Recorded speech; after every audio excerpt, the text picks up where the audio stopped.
काजी कैसे बानी रहुआ लोग। हम आप सबके दोस्त गीतकार गोविंद कवि जी आ गए बानी आप लोगन के बीच में फिर से एक नए धमाकेदार गीत के साथ।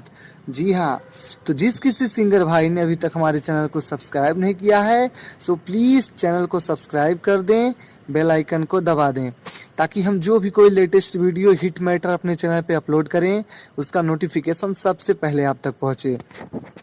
आज हम आप लोग के बीच में एक दर्द भरा सैड सॉन्ग लेके आए हुए हैं जो कि कुछ दिनों पहले वो गाना हिट चल रहा था, जो कि उस गाने का बोल हम आप लोग को बता दें। नींद आवे ना रतिया हमें जान बसल बाड़ू ससिया में। जी हाँ, इसी ट्रैक पे एक दर्द भरा गीत आप लोग के बीच में पेश करने वाले हैं, तो हो जाइए तैयार, वीडियो के लास्ट तक बने रहें। अगर वीडियो अच्छा लगे तो लाइक शेयर कमेंट जरूर करें। आपका एक लाइक एक कमेंट हमें मोटिवेट करता है ऐसे अच्छे अच्छे वीडियो आप लोग को बनाने के लिए। जिस किसी भी सिंगर भाई को अपना पर्सनली सॉन्ग लिखवाना है दिए गए नंबर पर हमें संपर्क कर सकते हैं। अगर किसी भी सिंगर भाई को ट्रैक की प्रॉब्लम हो रही है तो वो भी दिए गए नंबर पर संपर्क कर सकते हैं। तो देर ना करते हुए चलते हैं गाने के मुखड़े की तरफ। कबो आइब ना गलिया हमें जोहिया चल जाइबो डोलिया में। कबो आइब ना गलिया हमें जोहिया चल जाइबो डोलिया में।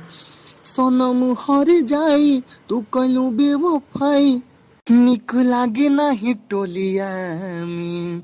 कबो आइब ना गलिया हमें जोहिया चल जाइबो डोलिया में। बहुत ही प्यारा, बहुत ही अच्छा, बहुत ही बढ़िया मैटर है। तो जिस किसी भी सिंगर भाई को रिकॉर्ड करवाना है फटाफट जाके रिकॉर्डिंग करवा सकता है। हमारी तरफ से सॉन्ग बिल्कुल फुल एंड फ्री है। जिस किसी भी सिंगर भाई को लास्ट अंतरा चाहिए दिए गए नंबर पर कॉल करके ले सकता है। अगर किसी सिंगर भाई को अपना पर्सनली सॉन्ग लिखवाना है तो दिए गए नंबर पर संपर्क करें, या कोई सिंगर भाई को ट्रैक की प्रॉब्लम हो रही है तो भी दिए गए नंबर पर संपर्क करें। अंतरा हाँ प्यार जी कइलू काहे भूलैलू दिहले बारू धोखा हो। दोष तुहार ना एमे बाटे किस्मत के लेखा हो। हाँ प्यार जे कइलू काहे भूलैलू दिहले बारू धोखा हो।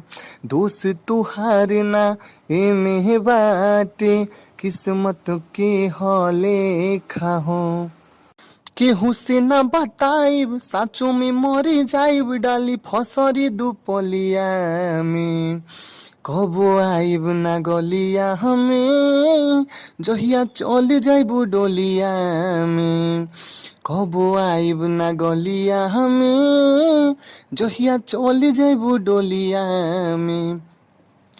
बहुत ही प्यारा, बहुत ही अच्छा मैटर है, तो फटाफट जाके रिकॉर्डिंग करवा ले। अगर किसी सिंगर भाई ने अभी तक हमारे चैनल को सब्सक्राइब नहीं किया है सो प्लीज़ सब्सक्राइब कर दें। फिर मिलते हैं एक नए वीडियो के साथ, एक नए धमाके के साथ। हर हर महादेव, जय माता दी।